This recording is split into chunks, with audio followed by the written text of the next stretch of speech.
नमस्कार सर्वांना. माझं नाव सोनम. स्वागत करते माझ्या नवीन यूट्यूब चॅनलमध्ये. तसं बघायला गेलं तर हा माझा पहिलाच व्हिडिओ आहे. त्यामुळे मनामध्ये थोडी भीती आणि उत्सुकता देखील आहे. तर मी एक हाऊसवाईफ आणि एक आई आहे. तर तुम्हाला माझ्या चॅनलवरती नक्की बघायला काय भेटेल? तर तुम्हाला माझ्या चॅनलवरती दैनंदिन आयुष्यातील माझे काही क्षण, माझ्या बाळासोबतचे सुंदर अनुभव, मला नवीन नवीन रेसिपीज बनवायला आणि खायला देखील खूप जास्त आवडतात. त्या देखील मी तुमच्यासोबत शेअर करणार आहे. आणि घरगुती काही टिप्स, सणवार अशा भरपूर साऱ्या गोष्टी तुम्हाला माझ्या ब्लॉगवरती बघायला भेटतील. तर ह्या चॅनलवरती खास करून काही गोष्टी असणार, तर डेली ब्लॉग असणार आहे, बेबी केअर असणार आहे, किंवा मॉम लाईफ कशी असते, किंवा माझं स्ट्रगल काय असतं, एक बाळ सांभाळून मी दिवसभरात कशा काय कोणत्या कोणत्या गोष्टी टॅकल करते, तुम्हाला हे सर्व इथे माझ्या बघायला भेटेल. माझा हा प्रवास आजपासून सुरू होत आहे. मला आशा आहे की तुम्ही माझ्या या प्रवासात कायम सोबत राहाल.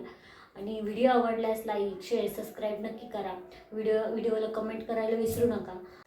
चला तर मग सुरू करूया माझ्या आयुष्यातील एका नवीन प्रवासाला. ह्या प्रवासात तुम्ही माझ्यासोबत शेवटपर्यंत असाल ही मी आशा करते. आणि थँक्यू फॉर वॉचिंग. व्हिडिओ शेवटपर्यंत बघितल्याबद्दल मनापासून धन्यवाद. भेटूया एका नमस्कार सर्वांना. Good morning. स्वागत आहे आजच्या माझ्या एका नवीन ब्लॉगमध्ये. आजचा दिवस कसा गेला, दिवसाची सुरुवात कशी झाली, आज मी घरच्या घरी पनीर कसं बनवलं, आज एक सरप्राईज मीशोवरून पार्सल आलेलं, ते काय आलं, आजच्या ब्लॉगमध्ये मी तुमच्यासोबत सर्व शेअर बाहेर फिरून घरात आल्यावरती सकाळचा चहा बनवायला घेतला.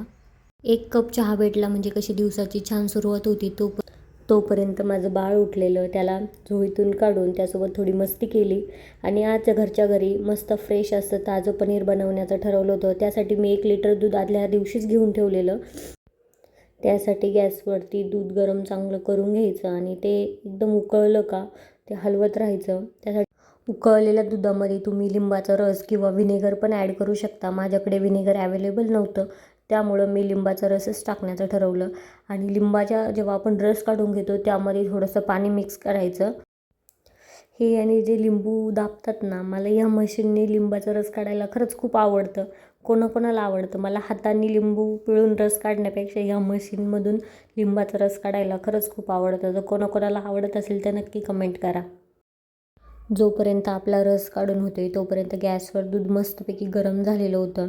आणि माझ्या स्टीलच्या पातेल्याचं बूड थोडं पातळ असल्यामुळं मी दूध सारखं हलवत होते, जेणेकरून खाली दूध लागू नये म्हणून. आता लिंबाचा तयार झालेला रस आपण ह्या दुधामध्ये टाकूया. आणि त्याच्यात टाकल्यानंतर दूध हळूहळू फाटायला लागेल. तोपर्यंत आपण गॅस कमीच ठेवूया, नाहीतर मग पटकन असं उतू येतं. मी आज फर्स्ट टाईमच घरी पनीर बनवण्याचा ट्राय करत होते. याच्या आधी मी कायम विकतच पनीर आणलेलं होतं, पण आज फर्स्ट टाईम घरी ट्राय केलं. पण 1 लिटर दुधामध्ये कमसे कम फक्त 100 ग्रॅमपर्यंत पनीर निघालं असलं. जाऊ द्या, पण थोडंसं पनीर निघालं. पण ते मला माहिती आहे त्याच्यामध्ये कोणतंही बाहेरचं केमिकल ॲड नाही, काहीच ॲड नाही. एकदम चांगल्या पद्धतीने व स्वच्छ पनीर आहे. त्यामध्ये खाण्यासाठी पण आपल्या योग्य आहे. जे बाहेरून आपण पनीर आणतो त्यामध्ये काय मिक्स केलेलं असतं काय नाही ते त्यांनाच माहिती असतं. आता पनीर आपण चांगलं धुवून घेऊया, कारण त्यामध्ये आपण जे लिंबू पिळलेलं त्याचा अजिबात स्मेल नाही राहायला पाहिजे. त्यामुळे 3 ते 4 पाण्यानंतर मी धुवून घेतलं. आणि एका चांगल्या सुती कपड्यात मी इथं रुमालामध्ये बांधून ठेवलं आहे. चांगलं सुती कपड्यातून त्याचं पाणी एकदम पूर्ण काढून पनीर होण्यासाठी ठेवूया. आज दुपारी माझं एक पार्सल आलेलं, जे मी माझ्या बाळासाठी मागवलेलं. माझ्या बाळाचा आता टिथिंग फेज चालू होतो आहे, तर माझं बाळ सारखं हात तोंडामध्ये घालतं. मग ते किंवा त्या हिरड्यांना असं सळसळ होत असेल, त्यासाठी मी मेशोवरून काही तिथर मागवलेले. ते कसे आले ते बघूया. ह्याच्यामध्ये 5 असे तिथर आले. ते 2 यांना का पॅकेजिंग केलेलं नाही आहे काय माहिती, मेशो असं का करतं. पण प्रोडक्टची क्वालिटी 1 नंबर आहे. मटेरियल याचं सिलिकॉन आहे आणि छान आहे. हे काय, त्याची प्राईस फक्त 100 रुपयामध्ये मी 6 मागवले, 6 का 5 आहे. त्यानंतर आज संध्याकाळच्या जेवणामध्ये पनीर तयारच झालेलं होतं. मग आज पनीरची भाजी बनवण्याचं ठरवलं होतं. आज त्यासाठी मी पूर्ण पूर्वतयारी आधी करून घेतली. कांदा, टॅमॅटो सर्व कापून त्यामध्ये थोडा लसूण घातला. आज मी पनीरची भाजी माझ्या नवीन कढईमध्ये बनवणार होते. मी ही ट्रिप्लायची कढई लोकल शॉपमधूनच घेतलेली आहे. याच्या आधी माझ्याकडं आपली नॉर्मल जर्मलचीच कढई होती, पण मी आज पहिल्यांदा एकदम छान अशी नवीन कढई विकत घेतली. पनीरच्या भाजीसाठी आधी कांदा चांगला परतवून घेतला, त्यानंतर टॅमॅटो पण परतवून घेतला. हे असे मऊ झाले का त्याची टेस्टच एकदम अशी वेगळी होती. मिक्सरमधून मसाला काढून घेतला आणि तयार झालेलं पनीर आता मी कापायला घेत आहे. एकदम मस्त मऊ आणि एकदम छान पनीर तयार झालेलं होतं. मी बघत होते की कसं झालेलं आहे, का तुकडे पडत आहे का, पण नाही, एकदम छान झालेलं. मग कढईमध्ये फोडणीची तयारी केली. कढईमध्ये थोडंसं तेल, जिरे आणि वाटलेला मसाला टाकून तो चांगला तेल सुटेपर्यंत परतवून घेतला. त्यामध्ये थोडासा पनीर मसाला, आपला धने पावडर, लाल तिखट, हळद, मीठ असं सर्व टाकून चांगलं परतवून घेतलं.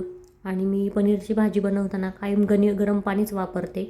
गरम पाण्याने कसं त्याची एक चव बदलत नाही आणि एकदम छान अशी चव येते, तरी येते, एकदम छान भाजी लागते. घरच्या घरी बनवलेल्या पनीरची भाजी बनवण्याची मजाच काहीतरी वेगळी असते. घरचं ताजं पनीर असल्यामुळं भाजीची चव खूप छान लागली, सर्वांना पण खूप आवडली. खरं तर रिव्ह्यूचा व्हिडिओ पोस्ट करायचं होतं, पण माझं बाळ रात्री एवढं रडलं ना की आम्ही ते व्हिडिओ बनवण्याच्या मनस्थितीतच नव्हतो. त्यामुळं आम्ही डायरेक्टली जेवणही घेतलं, त्याचा व्हिडिओ आम्ही काही बनवला नाही. तर तुम्हाला आजचा माझा व्हिडिओ कसा वाटला, कसा माझा आज दिवस गेला जो मी तुमच्यासोबत शेअर केला. जर माझा व्हिडिओ आवडला असेल तर लाईक करा, कमेंट करा आणि नक्की सांगा मला कमेंट करून व्हिडिओ कसा झाला. आणि चॅनलला सबस्क्राईब करायला विसरू नका. पुन्हा भेटूया अशा नव्याच अजून एका ब्लॉगमध्ये. माझा ब्लॉग शेवटपर्यंत पाहिल्याबद्दल धन्यवाद. चला तर मग आजचा ब्लॉग इथेच संपवते. लक्षात ठेवा, प्रत्येक साधा दिवसही खास असतो, फक्त त्यात आनंद शोधता आला पाहिजे. भेटूया पुढच्या ब्लॉगमध्ये. Thank you for watching.